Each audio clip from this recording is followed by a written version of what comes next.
So this is really interesting. I ran into something, and it was a little while back. I was reading about Nike trying to get an under 2 hour marathon. And if you think about, you multiply it out, and how many 4 minute miles do you have to run? 26.2 times 4 minute miles. That's a fast marathon. So the way they did it is they have a sprinter in front. So the marathoner's behind, the sprinter's running around, and the marathoner's chasing them around for wind, to block the wind, and to pace. So they're going around, and then another sprinter comes on, and that guy goes up, and another one comes on, and the sprinters are keeping up their 4 minute mile, and then the marathoners like keeping up with them for 26.2 times, right? And so what happened was they ran out of energy. They didn't have enough energy. They were carbo loading like crazy to get those carbohydrates, to get the glycogen storage up. And anybody who has type 2 knows about the cells fill up with sugar, and then they go, well, we have enough sugar, let's store it. And so they have a little storage space, and they start making what's called glycogen, which is kind of like a starch. It's like sugars all bunched together, and they're stacking it on shelves inside the cell. And when the closet's full, when their pantry is completely full, the nucleus in the middle of the cell goes, okay, our pantry's full of sugar. We're going to full of glycogen. We're going to stop making insulin receptors so that we don't bring in any more sugar because we're full, right? So these marathoners are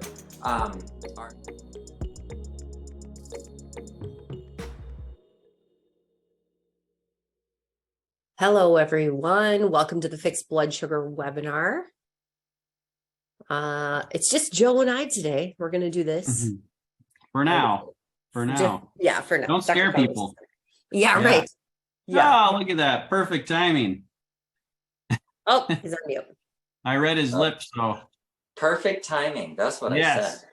Yes. Welcome. Hello. Timing. Guys, we are on episode number 178 today. That's a lot of episodes. Mm-hmm. Yeah, I was going back to see when I did the first episode, and I can't remember what number it was, maybe like 8 or 9, and that was in September of 2019. So we've been around for a while. 3.42 years to be exact. Nice, good. Yeah. So we have talked about a lot of stuff. And the fun part is we still have some people that were kind of on in those beginning episodes that pop in every once in a while on these. And otherwise, we get a lot of new people. And so we're so happy that you guys are here. I get emails every week from a lot of you just asking questions or telling me how thankful you are for Dr. Saunders. And so we are too. We really love Dr. Saunders, and we're so thankful for his teaching and the way he can make things make sense. The visuals that he does, I still just don't know where you pull those out of, but they work for my brain. So I'm thankful that you're able to do that. We talk about type 2 on all of these webinars, but every other week for the most part, we try to kind of hone in on one specific topic for the first half. And then the second half, we open it up to questions. And so many of you already know that, but if you're new here, that's how things kind of work. If you want more information, you can find more at bartonwebinar.com. And I think that's kind of it for, oh, actually, okay, Q&A is on Zoom, so you can type in your questions and we'll do our best to answer as many of those as possible. And then this is also on Facebook, and so feel free to post in the comments there. Let me know if you're new. I'd love to know if you're using the Diabetes Solution Kit, or how you found us, or where you're from. We'd like to get to know you guys. So thank you again for joining. Before we get started, let's have Dr. Saunders give us a disclaimer. Okay. So the information we give here is for general use, for just general information so that you can understand how things work.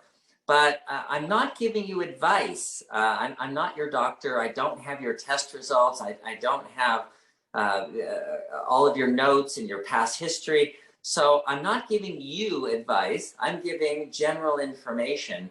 And this is for learning, for your understanding. And then you can take that and see if that applies to you. And you may need help with that. You may need a doctor or an advisor or somebody who can say, oh, you know, this would apply to you or it would not apply to you. So just keep that in mind. So, Dr. Saunders, are you currently a medical doctor, and where do you practice? I mean, I know the answer, but pretend I don't. Okay. I was wondering. Yeah, I just fake it. You know, I'm one of those pretenders. One of those guys on the internet. No, I have a real practice in Goleta, California, near Santa Barbara. And I also practice in Solvang, California, which is a cutest little town. It's great, up in the mountains north of Santa Barbara. And that's where I live. I see children, adults, anything, because I just diagnose illness. Instead of looking for, treating the symptoms with drugs, I look for the root cause. Why is that happening? So like if someone comes in with diabetes, instead of saying, oh, here's metformin, just take that. Or here, get insulin, just take that. I ask the question, why? Well, why do you have diabetes now? What is it? And then I do tests and find out. So I have somebody reviewing my charts now and they say, gee, you order a lot of tests. I'm like, well, duh, I'm trying to find the root cause. Yes, that's what we love about you. So thank you. I've mentioned this before, but sometimes I just want to say, Dr. Saunders, just give us the drugs and make it go away. And he says, no, we're going to get to the core of what's going on. So we appreciate that about him, and he genuinely cares. And a lot of you know that because you have sent me emails about that, saying it's so nice to have someone who actually cares, who actually listens to what we have to say and wants to find a solution. So with that being said, this week's topic, actually, Dr. Saunders was wanting to chat about this, and it is using fat for energy versus glucose. Is that correct? Is that the right way to say it? Okay. Right. And I'm excited to learn about that. And so I think you take it away. Okay. So this is really interesting. I ran into something and it was a little while back. I was reading about Nike trying to get an under 2-hour marathon. And if you think about, you multiply it out, and how many 4-minute miles do you have to run? 26.2 times 4-minute miles. That's a fast marathon. So the way they did it is they have a sprinter in front. So the marathoner's behind, the sprinter's running around, and the marathoner's chasing them around for wind, to block the wind, and to pace. So they're going around, and then another sprinter comes on, and that guy goes off, and another one comes on, and the sprinters are keeping up their 4-minute mile, and then the marathoners like keeping up with them for 26.2 times, right? And so what happened was they ran out of energy. They didn't have enough energy. They were carbo loading like crazy to get those carbohydrates, to get the glycogen storage up. And anybody who has type 2 knows about the cells fill up with sugar, and then they go, well, we have enough sugar, let's store it. And so they have a little storage space, and they start making what's called glycogen, which is kind of like a starch. It's like sugars all bunched together, and they're stacking it on shelves inside the cell. And when the closet's full, when their pantry is completely full, the nucleus in the middle of the cell goes, okay, our pantry's full of sugar. We're going to, full of glycogen. We're going to stop making insulin receptors so that we don't bring in any more sugar because we're full, right? So these marathoners are carbo loading to fill up the pantries of all their muscle cells. They got to get, and their liver cells. And so they fill it up with glycogen, and guess what? It won't get them through a whole marathon. So what a lot of marathoners do is they will take like glucose packs with them, like glucose drinks, and they'll suck up this glucose gel or something while they're running. but these guys are sprinting like they're going around the track so fast. They can't do that. They can't stop breathing to swallow. So what they had to do is train them to run on fat. And it took 9 days for them, almost 2 weeks, for them to be able to burn fat. The problem is fat is a low octane fuel. Yes, you can run on fat, but it's not as quick. It's not as fast. It's not fast energy. You know, they used to say sun-made raisins, the fastest energy in the West. Pretty much, you know, that glucose that you're taking in is quick energy, but fat is not. Fat is a low octane fuel. So it's kind of like the difference between a race car and a diesel. So you get these big diesel trucks and they have huge engines in them, and those engines can run for all the way across the country and not stop. And you can run them for 1 million miles. You know, you can put on one of those engines because it's a low octane fuel and it doesn't burn hot. So the engine doesn't get really hot, so it doesn't wear out as fast. In the same sense, our bodies are very similar. If you take a race car that runs on nitromethane, you know, you're going to get, what, 500 or 1,000 miles on the engine, and it's done. You've just wasted, you got to throw the engine away and put a new engine in because that really hot burning, fast burning fuel creates a lot of damage. Well, guess what? Your body's very similar.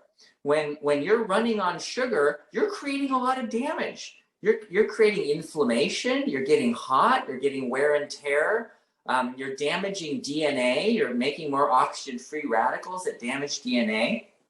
Whereas if you are running on fat, then it's a low octane fuel, you're not damaging DNA, you're using ketones, you're running it through the Krebs cycle, you don't have a lot of excessive oxygen-free radicals that are like damaging DNA and doing inflammatory stuff. So your body really works better on fat for fuel than sugar for fuel, but you can't only run on one or the other. So just kind of as an average, most, like 60%, almost 2/3 of your energy generally comes from fat, and then 1/3 comes from sugar. So, and that's kind of a great way for it to run. So these marathoners, they had to use fat and they had to use sugar. They couldn't use just fat and they couldn't use just sugar. So they were running on about 1/3 fat and 2/3 sugar, and that got them a full marathon. They were able to do it under 2 hours. So, so they did it.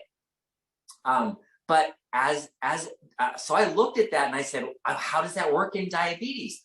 Well, what happens is when you have high insulin, when you're insulin resistant, insulin blocks you from using fat for energy. It's a totally natural thing.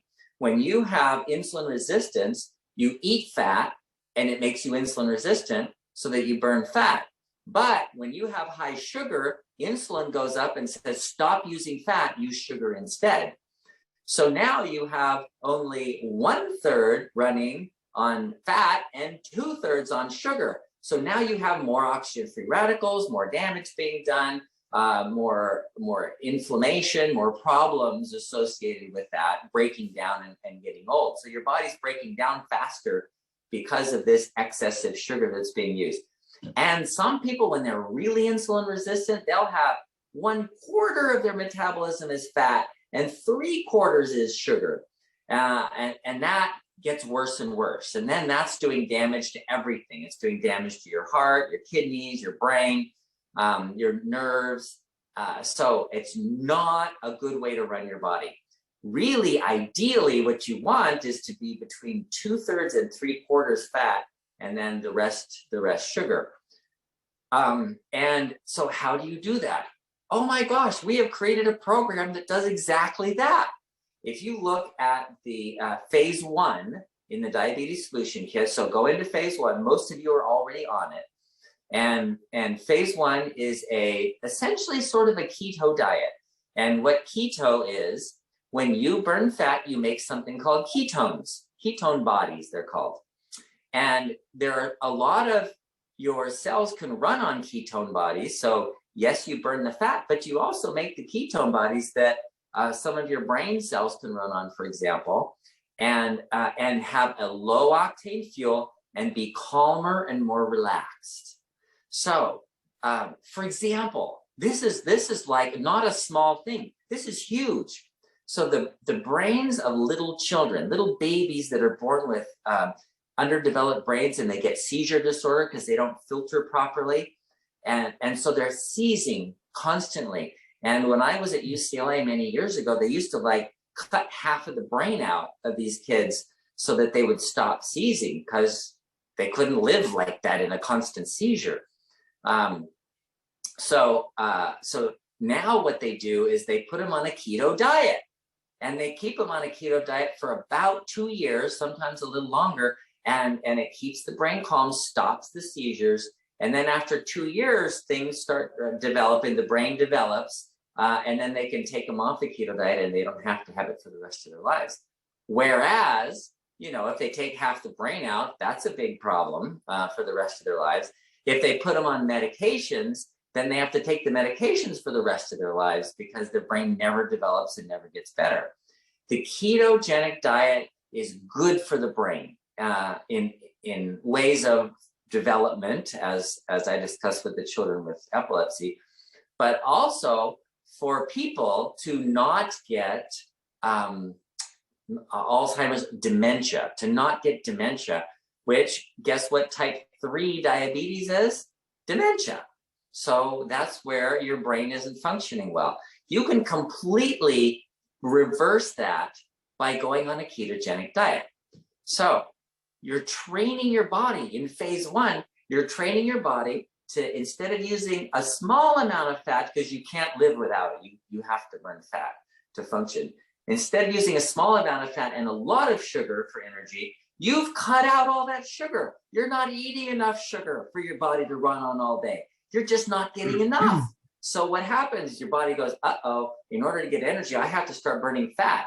And you're training your body to burn fat for energy. So now you have, 50% or getting up to 60. So by the time you are done in phase one, you should have between 60 and 75. So between 1/3 between 2/3 and 3/4 of your energy coming from fat, and then the rest from sugar. And that is how these things work and how they're repaired. And when I figured this out, when I started reading about this and found out all this information, it was like, wow, we've already done it. People have been doing this for years. We have thousands of people, literally thousands of people who started out like this and are now like this. And so they're no longer insulin resistant. They're not going to get Alzheimer's disease or dementia. They're not going to get heart disease. They're not going to lose their kidneys and go on dialysis because they're burning fat for energy and they're not creating all those oxygen-free radicals and all the damage that's being done by burning sugar constantly. Isn't that amazing? Awesome. It's very cool. Mm-hmm. I love this. This is such a good visual. Guys, again, here's the diabetes solution kit in case you didn't see me holding this up, but this is what he's talking about. The phases are in here. I get asked this a lot, so I'm just going to throw it out there. How long does it take for you to reverse type 2 or for you to see results from this? Well, so it depends. If you're burning 50% fat and 50% carbs, then it's going to take a short period of time. It could be weeks, no problem. If you're burning 25% fat and 75% carbs, that's going to take longer. It could take 6 months. So it really depends. And then it depends on there's a lot of other factors that are involved in that. Some people, I had somebody yesterday is eating essentially staying on the diet, but a lot of protein, and didn't know that protein can induce insulin as well and create insulin resistance. So her next step is to decrease protein. So, she's been on it for 2 months, and she has had some benefit from it, but it isn't really like all better. And so we're going on to the next level and decreasing the protein so that she can get the insulin resistance down more.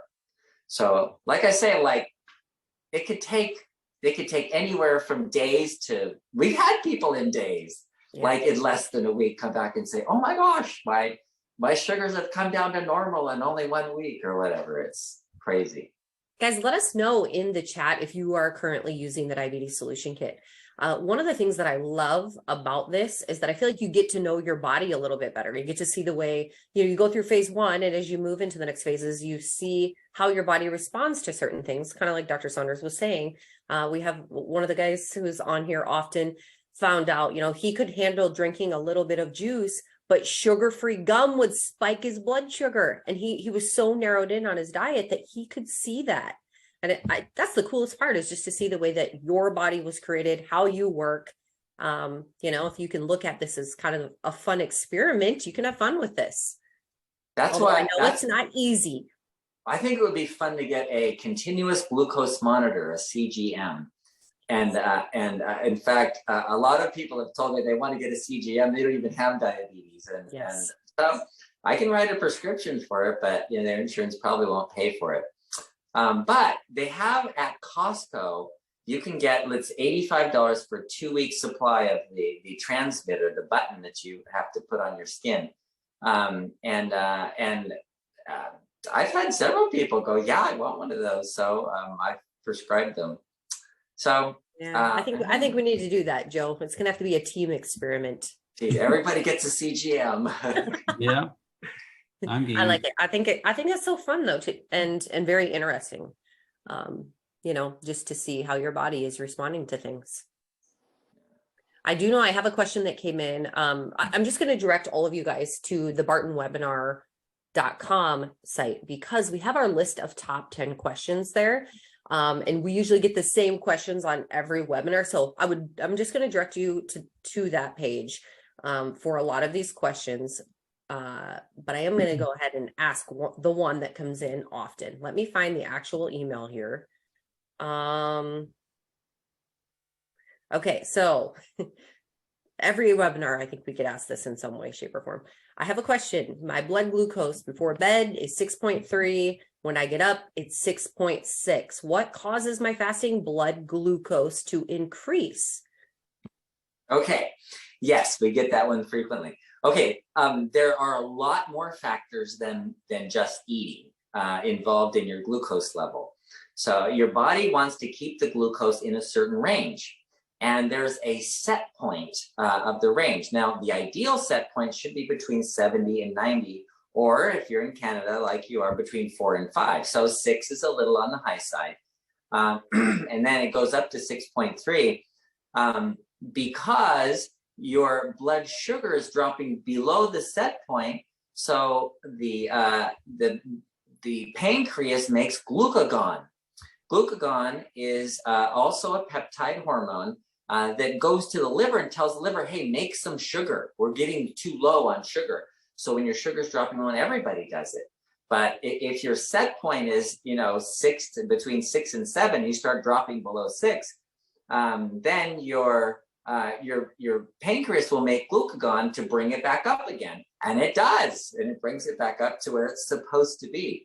So having said that, it's okay for you to get low blood sugar. So even if you drop below 4, that's okay, because that changes your set point. And getting it down, they've done this study with rats where they tested them on their blood glucose was 40, which is probably like 3, and they kept them low so that they were hypoglycemic. And after 3 days of being hypoglycemic, they were up running around acting like normal rats, and they were still hypoglycemic. And they're like, what the heck? And they did a biopsy of the blood-brain barrier, and they found 10 times the number of glucose transport proteins. So their body just became super efficient with a blood sugar of 40. So if your set point is between 6 and 7, you still need it between 4 and 5. So you still have to bring it down low. And so it's okay that it goes up, but it tells you something, that you're still resistant to insulin and your set point has not come down to the lower levels yet. Okay. You mentioned that there can be some ill side effects, I guess, to eating too much protein. So Denise is wondering, how do you eat less protein while also eating less carbs? What do we eat? That's a good question. Okay, so there's only 3 things you need to avoid when you have diabetes. Because remember, type 2 is too much. It's too much energy, right? And so you want to decrease the energy. You want to use up all that stored energy, including fat. That's what getting overweight, that's the excess fat. And then excess carbohydrates, that's the glycogen that we were talking about. And then excess protein. There's only 3 things you need to avoid: protein, fat, and carbohydrates. Everything else is okay. So we have in the book, you look at the list and there's something we call free foods, and free foods have a little bit of carbohydrate, a little bit of fat, and a little bit of protein. And so they're called free foods because you can eat as much as you want. You don't even have to count it. Even though there's like 1 carb in an avocado, you don't have to count that. That's okay. So the idea is the answer to your question is eat fiber, eat a lot of fiber, eat all the lettuce you want and all the spinach you want and all the broccoli and cauliflower and celery and asparagus and little pea pods, and just like have a lot of that stuff. And don't put butter on it, and don't use carbohydrates, and look out for salad dressing that has fat and sugar in it. If you put your own vinegar, you don't even have to put oil on it, right? You can just put vinegar on your salads, and sprinkle some cheese on it or whatever. So the way to avoid protein is to eat a lot of the free foods, the high fiber foods, and eat less of the high protein foods. So things like eggs and cheese and meat and fish and chicken. So just less of that and more of the high fiber foods. All right. Let's see here. I saw a message. Where was it? Okay, so Griselda said, I'm using the diabetes kit and blood pressure kit, and my blood pressure has lowered to normal and my body is feeling better. That is awesome. Congratulations. Okay, Gary says, I'm a Dexcom G6 sensor, blood glucose reading every 5 minutes. Every 5 minutes. Every 5 minutes. Isn't that awesome? I love that. Let's see. That's here. especially helpful when you get to phase 2 and you want to check out, when I eat this, what happens to my blood sugar? Oh my gosh, that's so useful. Yes, so good. So good. Okay, John says, he's from Washington. I believe he's saying taking Synachroma 1 month on the diabetes solution kit on phase 1. Blood sugars are down in the morning from 200 to 160-ish, but that doesn't seem fast enough. And he's religious on phase 1. Any thoughts? Okay, so look for outside sources or things that might be increasing your insulin level, keeping your set point up. And that would be things like artificial sweeteners can mess up your phase 1. Sometimes for some people, and not everyone, we talked about excessive protein can set you up, because then if your blood sugar starts to go down, then your liver just makes more sugar and it's taking your protein and making it into sugar. That's called gluconeogenesis. So protein, artificial sweeteners, look at the amount too, because if you're having like high fat, like we say, don't even count the fat, whatever. If you eat fat, that's okay. But consider the possibility that fat makes you insulin resistant as well. And some people are really sensitive to fat. So again, then eat a lot of fiber and decrease your fat, decrease your protein as well as the carbs. And so those are the kinds of things that I do with my patients when they come in. We talk about how much protein are you eating? And I had a couple. They were eating the exact same thing, like the same amounts and everything, going to a restaurant, the same restaurant and stuff. And she was losing weight on phase 1, and he was gaining weight on phase 1. It's like, what the heck? And it was protein. We cut the protein way back, and he started losing weight, and his blood sugars got a lot better. So it's a process of figuring out what the heck. Yes. Okay. Someone is asking where they can get information about the diabetes solution kit, and you can find that at bartonwebinar.com. And don't forget to use code. I said code Barton25. What am I doing? I was multitasking, I think. The code is webinar25. It is not Barton25. So webinar25. Sorry. Okay. Let's get back to the questions here. Okay, someone is asking if beetroot will help to lower blood pressure. Okay, it can. Beetroot has a lot of cool things in it. It includes increasing something called nitrates.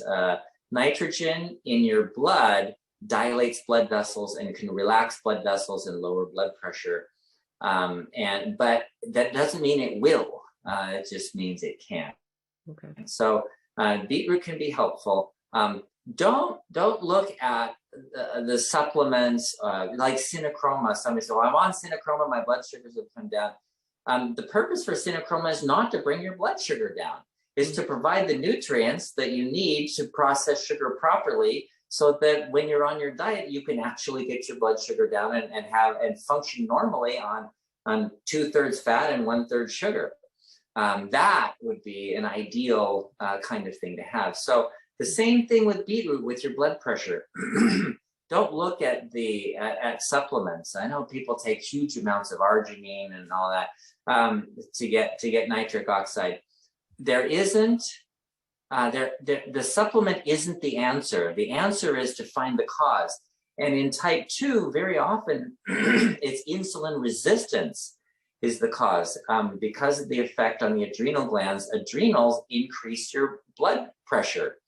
So once those are balanced, the blood pressure just comes down to normal. I've seen it hundreds of times. I know it happens. So don't look at the supplements as this is the answer to my problem. Look at the diet as this is the answer to my problem. Good stuff. Okay. David says, sometimes when I have guests, I end up eating later. When I do that, I usually skip breakfast to continue my trend of not eating for 12 hours. Does that make sense? Normally, I do the regular intermittent fasting you recommend. Okay, so it makes sort of an intuitive sense, but it's not really the way it works. The ideal is to go to bed with an empty stomach. And then eat breakfast in the morning. So what you want, and we were just talking about the adrenal glands, you want your adrenals to have a really good circadian rhythm. You want the sleep, the awake and the sleep, the wake, the sleep, the wake on a daily basis to for your adrenal glands to function well in that sleep-wake cycle. When you get off your cycle, then you raise the blood pressure, you raise the blood sugar, and we have several webinars where we've talked about stress-induced diabetes and stress-induced blood pressure elevation, and they go together. So just so that you feel better about it, it's better to eat breakfast in the morning, even if you've eaten at night. So here's how the system works. You want your regularity in your circadian rhythm.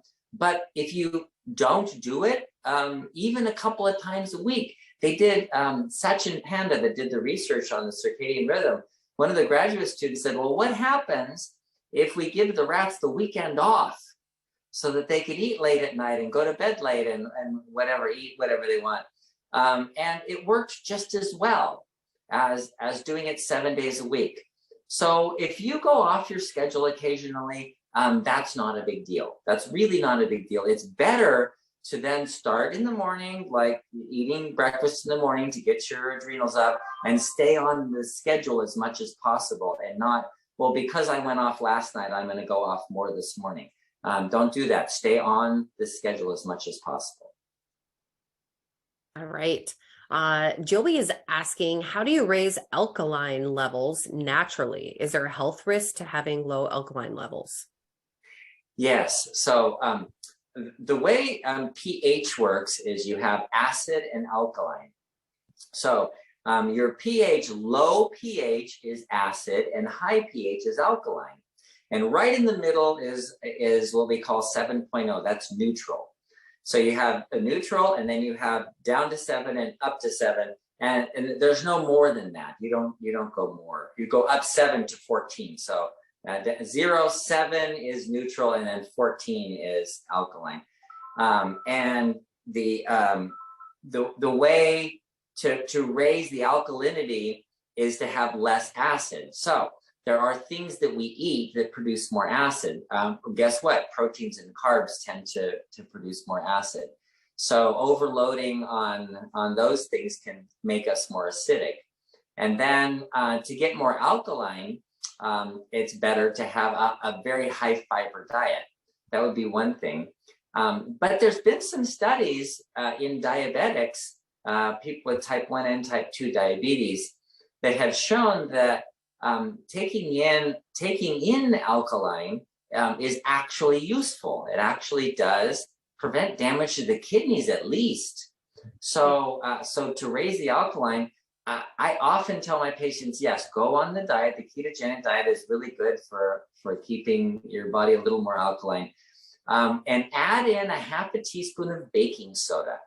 And I know there's all those waters out there, and this is alkaline water. But the research on that isn't nearly as good as just adding a half a teaspoon of baking soda to water and drinking it down. And that works. It's been shown to prevent progression, and people who already have kidney disease, prevent progression to dialysis. So yes, alkalinity is important. And just one simple thing you can do is that little supplement of baking soda. All right. Good stuff. It might not taste great, but nah, it's nasty. I especially hate if you it. get too much. Okay. Let's see. Lori on Facebook is asking, are elevated ferritin levels related to type 2? Possibly. Ferritin is something that holds on to iron, and ferritin goes up really high with like injuries or inflammation. So ferritin is what's called an acute phase reactant. It reacts to stress, and it reacts to damage, injuries, or inflammation. And if you think about it, it makes sense. If you have like internal injuries or something and you're internal bleeding, blood is an irritant to tissues. The iron is an irritant. And so in order to mop it all up, the body makes a whole bunch of this ferritin to go around and just grab up all the iron and hold on to it so that it can't do damage. It creates oxidation and does oxidative damage to the body. So now, if you have high ferritin, what does that mean? That means either you have inflammation, or you have some damage, or you have excessive iron. And either one of those, any one of those, is related to diabetes in the sense of having inflammation. Increases your adrenals, makes you more insulin resistant. So it doesn't necessarily cause diabetes, but there is a relationship there. Interesting. Okay. What do you do? This is a really good question. What do you do if you're thin and you can't afford to lose any more weight? I would think you would need more protein. So how do you keep the weight on and not have too much protein and fats? Okay, so great question. So you get enough protein, and you want your body to run on fat. Remember, you want 2/3 fat and only 1/3 sugar. So you're eating 20 grams of carbohydrates, and you can afford to eat extra fat and use fat for energy so that you don't lose weight. You don't necessarily want to lose weight. There's a lot of people with type 2 insulin resistance that don't want to lose weight. because, well, because they're already too thin. So then you need to take in enough calories in a day for you to burn. But still the thing is to take in less carbohydrates than you need and increase the fat intake. Okay. And protein. Denise is going to get a C-peptide test tomorrow. Yay. Yeah, she said, should I fast 12 hours before it? I've heard that fasting can affect the results. Yes, fasting definitely affects the results. Fasting for 12 hours before it gives you kind of the stability, the stable amount that your pancreas is making. And that's an ideal amount. If you eat right before you go in, then you may have a lot of C-peptide. It might be, 5 or something. And you might, oh no, I make too much insulin, or you have really high insulin levels. Yes, it's better to be fasting to do a good evaluation of how your pancreas is functioning. Okay. Let's see. Robert said, I started your program about 6 months ago. The diet and supplement took my A1C from 7.4 to 5.8. Since Wow. then, I continued to stay very low carb, like 25 and below. And then my blood sugar started and has continued ranging from 200 to 300. I'm using Dexcom 6. During the first 3 months, I was running 110 down to 185. And now the second 3 months are greater than 200 most of the time. My insulin was normal. C-peptide was 3.38 with a range of 0.8 or with a range greater. Okay, you might have to look at but it's between 0.8 and 4.0 essentially. I had stopped taking all of my diabetic drugs, but now I'm back on 2 1,000 milligram metformin daily. So what do I need to do to get the blood sugar down? It is not dropping even after taking metformin. I have just started exercising, which I hate to do. Help. Okay, great question. The answer is, I don't know, but I'll give you some ideas. The exercise is very important. Exercise acts like insulin to bring sugar and protein actually into the muscle cells. So that's a great way to improve that. One other thing to consider is stress, because if you have like 100, and all of a sudden you're between 200 and 300 all the time, then what happened? Did your diet change? Are you exercising less? Or is there stress? And that's one thing, because the stress hormones make you insulin resistant. So look at your diet, because look at fat too, because fat can cause insulin resistance in some people. And diet and your exercise, and then stress levels. So if some stressful event, you're making more cortisol makes you insulin resistant, and then medications won't help. I'll tell you right now, diet won't help. Nothing's going to work. If you're stressed, there's no way you can bring it down to normal. Well, you can fast. And if you eat nothing at all, it will come down to normal. A lot of that is because fasting creates a lot of ghrelin, which suppresses your adrenal glands and prevents that stress adrenal output too. So yeah, just some ideas. And if you guys are interested in listening to some of our past webinars, you can find a link to our YouTube channel at bartonwebinar.com. There are some really good webinars where we've talked about stress, and Dr. Saunders has given some examples of people who've come to his office, could not get their numbers to go down, found out they had some stressful relationships in their lives, and once those changed, their numbers came down. So there's definitely a correlation to stress in there too that has come up a lot. So that's just one of the many 176 topics that we've talked about. So be sure to check those out, because so good, such good information. You guys, these questions are really good. Thank you for posting these. Renee said, okay, she's asking for Blaine, if Blaine should continue to or stop taking metformin while taking Synachroma and all the rest that we have that we have received from Barton Publishing. Okay, so the decision on whether you should be on metformin or not is really between you and your doctor. And your doctor prescribed it for a reason. And so, you may have to go back to the doctor and ask her what is it that that this is for, and at what point do I no longer need it? And so if you say, for example, the guy earlier that said my hemoglobin A1C was 7.4, and then it went down to 5.8. Well, 7.4 is diabetic, clearly. 5.8 is non-diabetic. So, sometimes that'll be the case when you get to a hemoglobin A1C below 5 points, whatever, 9, 5.6 or 6.0 or whatever, then at that point you say, okay, I don't need the metformin anymore. So that's the best way I have of looking at it. But work with your prescribing provider about that. Well, and also your question could be asking, Renee, is it okay to take metformin and our supplements though? Oh, yeah, that's okay. Fine. Yeah, you can take the supplement. The purpose for the supplements is not to drop your blood sugar. Yeah. It may help prevent spikes, is the idea of putting the cinnamon in there.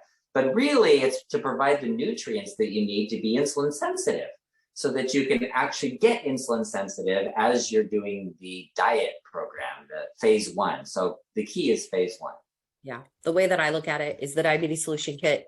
This is what you do to replace the other drugs. Although I don't know that we can say that, and I don't know that Dr. Saunders can say that, but that's kind of how I see it. And the supplements just help. All right, let's see here. So many good questions. Peter is here from Australia, type 2 diabetic. Is your synochroma? Oh, I'm on your synochroma 2 times at 5, or I take 2 at 5:30 in the morning. I'm on a protein diet, eating steak at lunchtime. Blood sugar mornings are usually around 13.5 or higher. That's really high. Yes. So the equivalent to that would be like 300 for people in the United States. So I guess, and my question would be, Peter, are you using the diabetes solution kit? Let us know. If he's on a protein diet, maybe that's the issue, or maybe there's stress, or yeah, maybe there's something else that is creating insulin resistance. Because if there's protein and fat together, the fat can create insulin resistance, and then the protein can cause gluconeogenesis, and you can keep your blood sugar pretty high with just eating a carnivore diet. Okay. Let me see. Okay. William says, I've been looking for ways to improve my metabolism. I only ate 2 suppers in 2022 and I still gained 17 pounds. I came across an article about... Those are big suppers. Oh, that's good. I came across an article about, let's see, TRPV1 receptors in our body. When activated, they speed up your metabolism and activate fat burning body-wide. It is activated by capsaicin found in chili peppers. The amount needed to work can cause indigestion, so the recommended a concentrated supplement called Capsabax, which is also time released. Your thoughts on this? I think it's a great idea, but it's still a temporary thing. It's not the permanent fix. The permanent fix is to detox, to clear out all the toxins, and that's essentially what phase 1 is. Phase 1 is a detox, and you're not getting enough carbohydrates for your body to run on, so you have to burn fat. Now increasing the metabolism, and a lot of people have talked about this over the years. There's a lot of things, and yes, capsaicin does that. But people have tried, thyroid hormone and all these other ways. But it's so simple if you detox and exercise. When you exercise, you increase your metabolism as well. And that gives you the use of all the energy that you need to so that when you're on the detox, you can clean out all those cells. So yes, it's fine, it's good, but I don't think it's the answer. The answer is still do phase 1 and exercise. Okay. Denise is asking, since meat and most cheeses are 0 carb, I don't understand why we can't eat these proteins. What are your thoughts? Okay, so the proteins are fine. Most people tolerate them well. Most people do really well on them and don't have an issue. What we were talking about, remember in the disclaimer, I said I'm giving general information that may not apply to you. This is one of those cases where some people make a lot of insulin from eating protein, and that makes them more insulin resistant. So it's not that you can't eat protein. Most people tolerate proteins well on this diet, and they do very well. But the questions that were asked is, why isn't it working for me? And so one of the possibilities is to try to decrease the protein. So I'm not saying that everybody should be on a low protein diet. That's not the point. The point is that some people who have tried it and, for a couple of months and having some results, but really not getting below there, might try lowering their protein and eating a lot of fiber instead. Okay, we do have a question about the blood pressure kit and a recipe in there. It said to make your own. It was a recipe for a breakfast salad. It says to whisk together vinegar, mustard, jam, and salt in a bowl. However, there's no jam in the ingredients. I'm not familiar with that recipe. I'm not familiar with the recipes in the blood sugar kit, or I'm sorry, the blood pressure kit. But if you email support at Barton Publishing, they might be able to help you with that one. I'm trying to think of what jam. Skip the jam. I know, I was going to say, maybe they meant to take it out. They may be meant to take it out. Okay. John says stevia is listed in phase 1 per advice to cut protein, and that might be carbs. I'm not sure. Oh, no. Protein and artificial sweeteners. Should stevia sweetener be stopped as well? I recommend it. I recommend not using artificial sweeteners in phase 1. Now, when you get into phase 2, you may find that artificial sweeteners don't affect your blood sugar at all. But some people will get more insulin resistant, and I've had enough cases of people who are type 2 because of artificial sweeteners, and they have insulin resistance only because of artificial sweeteners. And the studies that have been done on sodas, comparing those with artificial sweeteners compared to the ones with sugar, people on the artificial sweetener sodas gain much more weight, not just a little bit, but significantly more weight than people drinking sugar sodas. So yes, the sugar is an issue, and artificial sweeteners may even be more of an issue. So yeah, we have something with stevia in it. Just don't make that. All right. Marlene says, I have osteoporosis due to Crohn's disease, and my doctor wants to start me on Prolia and Xgeva injections. What other alternatives do I have? I really don't want the injections. Good. Okay. So the purpose for the injections is to damage your cells called osteoclasts that rebuild your bone. And so they have other issues associated with them, like jaw necrosis. So you're better off actually doing it naturally, and doctors are never taught how to do that. And that's why they changed it from rickets to osteoporosis. And osteoporosis is a mild form of rickets, and everybody knows all you need is vitamin D to cure rickets. So if you have osteoporosis like that, and you want to avoid the toxic medications, and they are very toxic, by the way, they'll damage your esophagus if you have acid reflux, for example. It really. Take vitamin D, about 10,000 units a day. Take vitamin K, at least 300 units or micrograms a day, 300 micrograms a day. And then exercise, weight-bearing exercise. And that means walking. Walking is great, by the way. And if you can lift weights, that's fine. But even if all you did is walk, that's fine. That's really good. Stairs, running, jogging, all of that's great. But being on your feet, bearing weight on your bones is actually important. Okay. How do you get rid of chronic inflammation? You find the source of the inflammation. What is causing inflammation? There's a whole bunch of sources. You can have toxins that cause inflammation. You can have nutrient deficiencies that cause inflammation. Something as simple as an imbalance in your omega-6 to omega-3 ratio.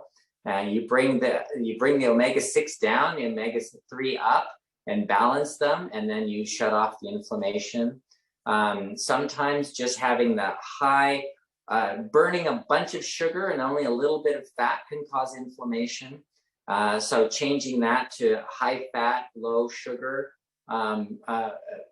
energy production is another way to lower inflammation. Sometimes people use herbs temporarily, and the ones that I find work best are turmeric, or curcumin, and boswellia. Boswellia is frankincense. Is that right? Frankincense, yeah. They tend to work really well. But find the source. What's causing the inflammation? And reverse that. That's the best way to do it. Okay, good stuff. Chris is asking, what about celery and peanut butter?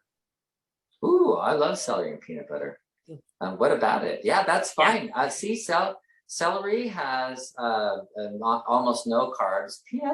Peanuts have a little bit of carbs. You have to count those. You got to check your peanut butter too, because not all peanut butter is the same. That's a good point. Some peanut butters actually have sugar in them, so you have to be kind of careful. Yeah. But yeah, I don't think it's a bad snack. But count that in your carbs. Yep. Let's see. Oh, okay. I was gonna ask a question from Krish, but I think he already got it figured out. All right, you guys, that's it for today. This has been really good. And come back next week. We're going to do the same thing. Dr. Saunders is going to go see his patients today.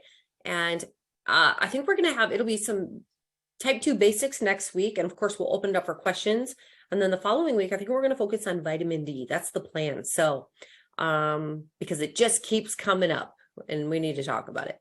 So thank you, Dr. Saunders. Have a wonderful rest of your day. You too. Bye. And you guys, again, the Diabetes Solution Kit, you can find at bartonwebinar.com. You can also use code webinar25 to save 25%. Just type that when you type that in when you check out.